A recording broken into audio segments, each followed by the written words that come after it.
Aku hanya ingin berbagi kebahagiaan dan tidak menggurui siapapun.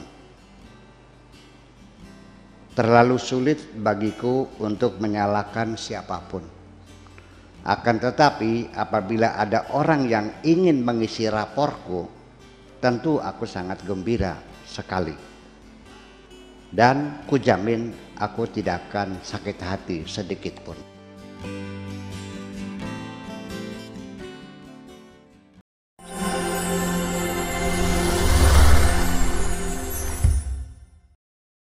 Assalamualaikum. Waalaikumsalam Pak. Alhamdulillah sehat semua. Iya, silakan untuk Dr. Irfan Adenin yang akan menyampaikan sesuatu pada malam hari ini. Silakan. Ya, saya sih setujulah dengan Buya ya.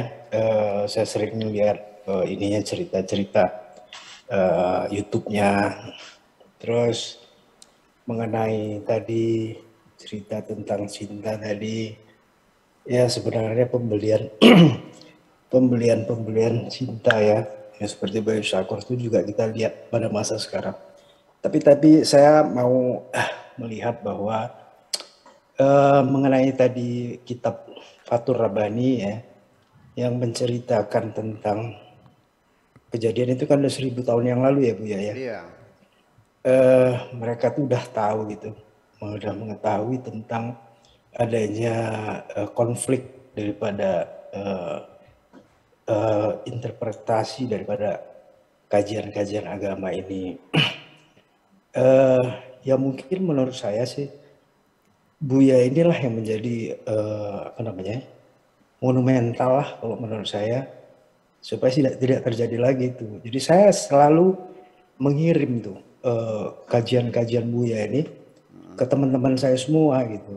Karena menurut saya sih inti dari Islam itu ya seperti Buya bilang bahwa la ilaha illallah itu adalah persatuan gitu. La ilaha illallah itu persatuan. Kalau orang bilang tidak ada Tuhan selain Allah. Tapi dalam satu YouTube Buya itu memang satu persatuan. Jadi kalau misalnya kita lihat di dalam Islam ini bahwa syiar Islam itu kan bisa tersebar gitu ya. Tersebar kalau orang melihat Islam ini nyaman, tenang gitu. Tapi kalau persatuan itu nggak ada, berantem terus seperti itu kan orang melihat ya seperti Nabi Muhammad. Nabi Muhammad adalah satu Quran yang berjalan katanya gitu kan. Nah kalau misalnya ini terus, saya cuma dengar dari Buya Syakur bahwa pertengkaran orang lain, saya nggak tahu ya, mungkin ada, tapi saya nggak lihat juga. Ada beberapa dari ulama yang saya dengar bahwa nggak bolehlah menjelek-jelekan orang, akhirnya bertengkar. Yang utamanya bahwa kita kembali bahwa la ilaha illallah adalah persatuan. Di situ pula kita tidak bersatu gitu. Jadi kalau orang melihat bahwa non Muslim itu melihat bahwa apa yang mau dicontoh dari Islam ini, kalau diantara ulamanya juga bertengkar gitu. Jadi poin utama dari Islam itu nggak dapat mereka gitu. Misalnya kita mau menceramah ya orang bilang bahwa ya ulamanya aja bertengkar, terus apa bedanya dengan Injil yang beberapa buku terjemahan Injil yang banyak itu. Nah jadi saya sependapat sekali. Jadi kita intinya adalah kembali ke Al-Quran tadi bahwa semua itu harus bersatu gitu. Jadi tinggalkanlah pertengkaran yang kalau menurut saya tuh, saya setuju dengan Buya bilang orang boleh berpendapat ya. Saya juga baca, saya juga dengar Buya, saya juga dengar Ustaz Somad, yang lain lah, Hidayat apa segala macam. Itu saya masukkan ke dalam otak saya semua gitu. Karena menurut saya Allah itu kan memberi saya tuh otak. Dan otak itu kan fungsi kognitif ya. Daya nalar saya itu kan Allah yang ngasih sama saya. Bukan saya mengikutin Buya, atau bukan saya mengikutin ulama-ulama lain, tapi kan saya mempunyai otak yang diberikan Allah dan saya menginput itu ilmu-ilmu yang banyak, saya baca juga Al-Quran, saya selalu meramu gitu. Saya ramu itu semua dan saya terjemahkan dalam kehidupan saya gitu. Jadi artinya semua itu kalau misalnya kita lihat bahwa kita sendiri itu, tapi intinya itu harus kita pegang juga, harus kita pegang bahwa apa yang saya buat itu tidak membuat pertengkaran, itu inti dari Islam itu. Tapi saya tetap juga membaca Al-Quran sendiri, saya baca tafsir Tabari ya, tafsir yang lain, tafsir Ibnu Katsir, semua saya baca. Tapi saya juga punya pendapat sendiri gitu lah. Dan pendapat sendiri saya yakin bahwa ini Allah yang kasih sama saya gitu. Dan saya akan memberikan cara hidup saya dengan itu. Oke, poinnya sudah bisa ditangkap nih, terima kasih, Pak Dokter. Ya, terima kasih. Terima kasih Pak Dokter Irfan Andein, dan ini nampaknya tentang penegasan kalimat tauhid ini Bu ya, untuk dijelaskan kembali barangkali. Silakan Bu ya. Ya, artinya begini. Nabi Muhammad diangkat jadi Rasul. Ya. Disuruh apa oleh Allah? Disuruh apa diangkat jadi Rasul tuh? Disuruh apa? Kan pesuruh Allah. Ya. Disuruh apa? Salah satunya untuk... Ya tentunya tidak akan jauh. Tidak akan jauh dari pikiran-pikiran Kanjeng Nabi sendiri. Kanjeng Nabi itu sejak kecil itu rajin mendamaikan orang bertengkar. Anak-anak yang sebaya yang berantem dia yang mendamaikan. Orang mau bercerai juga beliau yang mengislahkan. Ya. Nah, ketika umur 25 tahun itu telah disepakati oleh komunitas di Jazirah Arabia khususnya di Mekah bahwa Nabi Muhammad sebagai tokoh pemersatu ketika menghindarkan masyarakat Arab yang akan perang saudara gara-gara meletakkan Hajar Aswad, batu hitam di Ka'bah yang baru direnovasi itu, dan dia dengan sukses gemilang menghindari perang saudara gara-gara berebut masang mengembalikan Hajar Aswad di tempatnya itu. Jadi dia dari sejak kecil sebagai tokoh pemersatu. Maka ketika dia diutus oleh Allah sebagai Rasul, sebagai disuruh apa? Ya tidak jauh dari pikirannya dong. Makanya muncullah visi dan misinya namanya Kalimatut Tauhid. Jadi dia ditugaskan untuk menegakkan Kalimatut Tauhid. Apa kalimat tauhid itu? Simbolnya la ilaha illallah, sebagai simbolnya. Slogannya itu adalah la ilaha illallah. Lalu bagaimana artinya? Kalimatun itu adalah kata, kalimat. Itu memang bahasa Indonesia juga kalimat, itu mengadopsi bahasa Arab, kalimatun. Ya kan, lafdun, kalimatun, kalamun dan sebagainya. Lafad juga diadopsi juga, lafal menjadi lafal ya. Dan kalimat juga kalimat. Nah, tauhid siapa? Dari wahada yuwahidu tauhidan. Artinya wahid itu satu. Jadi kalau wahada yuwahidu tauhidan dia persatuan. Jadi kalimat tauhid namanya kata persatuan. Nah, untuk mempersatukan orang itu harus berdasarkan persamaan persepsi dulu. Apa persepsi yang disamakannya? Yaitu adalah bahwa kita ini, semua ini tidak ada majikan, tidak ada budak, tidak ada bujang, tidak ada jongos. Kita semuanya jongos semua. Kita ini pekerja semua. Majikan kita hanya satu, yaitu Allah. La ilaha, tidak ada majikan illallah kecuali Allah.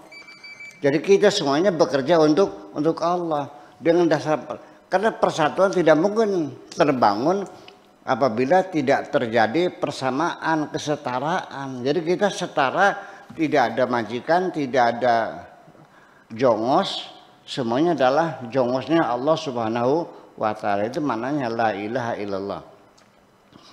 Jadi zaman jahiliyah Yang disebut jahiliyah karena orang Arab tidak percaya kepada Nabi itu bukan jahiliyah karena bodohnya, mereka berniaga kok. Mereka bisa beternak, bisa berniaga, mereka bisa berkomunikasi, bisa ngitung duit kok, ya. Jadi Nabi Muhammad ditolak oleh masyarakat Mekah sampai beliau hijrah ke Madinah. Itu persoalannya bukan karena Nabi Muhammad membawa agama baru. Suku Quraisy, orang Mekah itu adalah masyarakat yang sangat toleran terhadap agama apapun. Saya punya artefaknya, saya punya buktinya.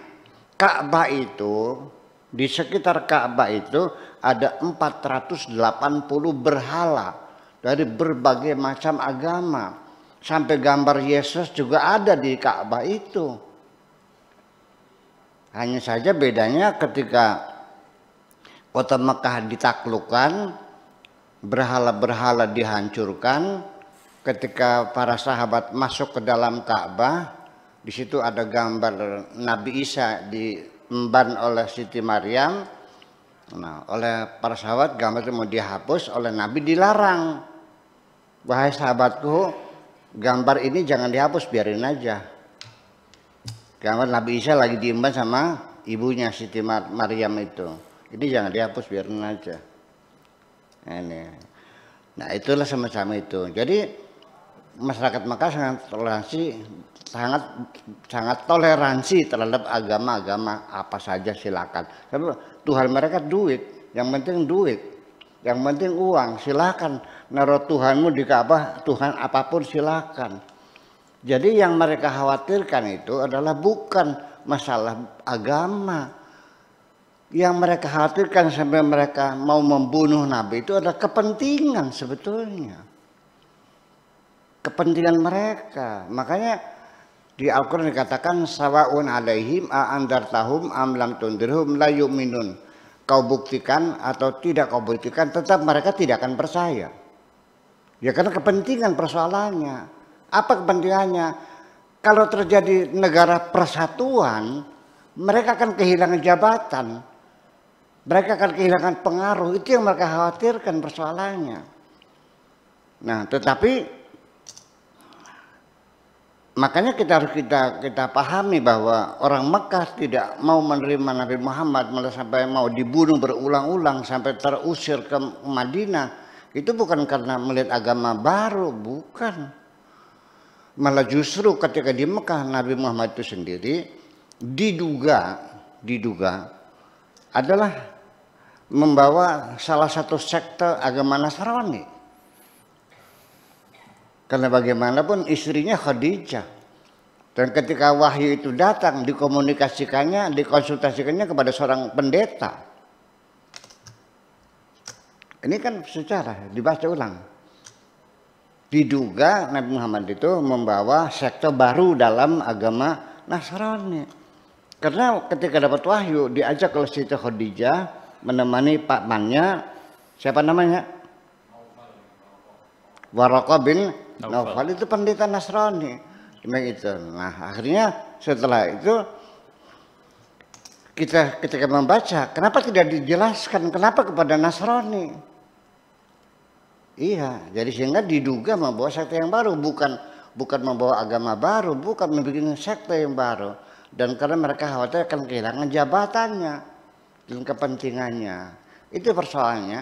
Sampai sekarang juga, kalau kita kepentingan berbeda, bukti apapun tetap tidak akan bisa diterima kok. Karena masalah kepentingan.